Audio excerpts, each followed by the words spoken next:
Business bullish about new policies. Sunday Mail business executives are confident the obtaining macroeconomic stability achieved through a series of recent policy interventions will continue to hold in the medium to long term. In recent months, the government announced a cocktail of fiscal and monetary measures to tame the local currency depreciation and resurgent inflation. The policies were meant to curb speculative behavior and arbitrage. The interventions include the introduction of gold coins to preserve value, as well as the directive for all government ministries, departments, agencies and local authorities to collect fees and levies in local currency, except in specified instances. In interviews on the sidelines of the just-ended Confederation of Zimbabwe Industries (CHI) annual Congress in Harare, captains of industry expressed confidence that exchange rate stability would continue. Clearly, the most critical enabler for any kind of business and, therefore, economic growth will be macroeconomic stability.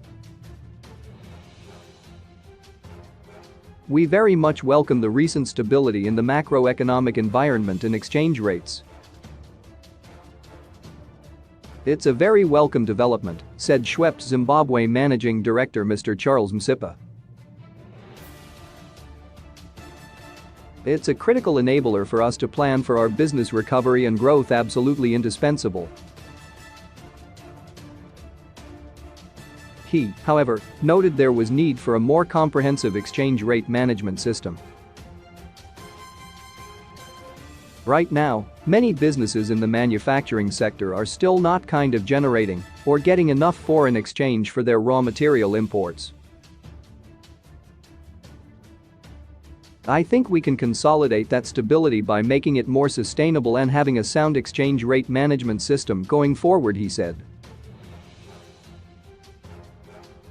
Shepco Industries Group Chief Executive Officer Dr. Shepard Choyera said, "Government seems to have put in measures that will rein in inflation. The 200% interest rate increase is going to discourage lending for speculative purposes. The gold coins have taken away some excess liquidity, and the control the government is doing on contractors in terms of the payouts and also managing the whole value chain of government contractors has really brought these positive steps," he said.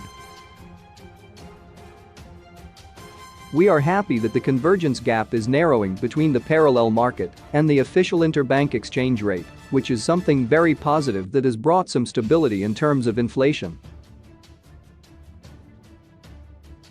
Economist Ms. Wendy Mpofu said the prevailing stability was sustainable as long as the government continues to monitor how the market is responding to the interventions.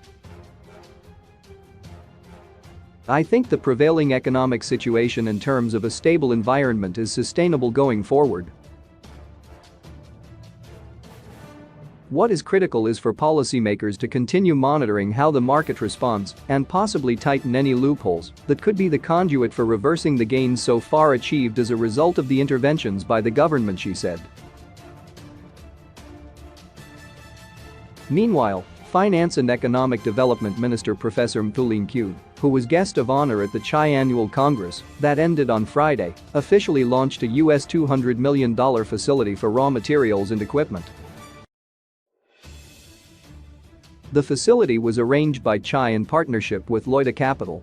CHI President Mr. Kurai Matshiza said they have been talking to Loida Capital for quite some time before striking the latest deal.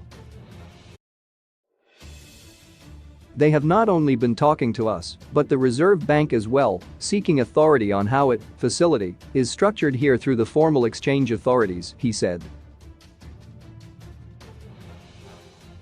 Loida Capital Chairperson and Chief Executive Officer Mr. Justin Chinyata said, "The reason we are here is that we have our trading platform, and part of that trading platform concept is that we have also embedded a financial model into it, which will help importers and exporters from Zimbabwe in their funding requirements.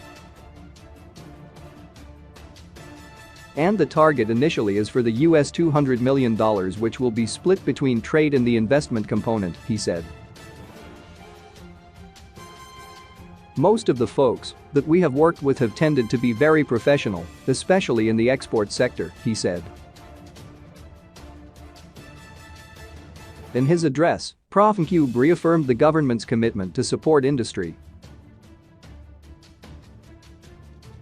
Capacity utilization rose to 57% last year from 47% in 2020. We are seeing an increase in domestically manufactured goods. And we as government are committed to supporting the value chain, said Minister Ncube. The country's economy is considered to be in good shape. Zimbabwe had a current account surplus of $340.5 million in the first half of this year compared to $97.2 million in the corresponding period in 2021. This, Prof. Ncube said, is likely to support the value of the local currency.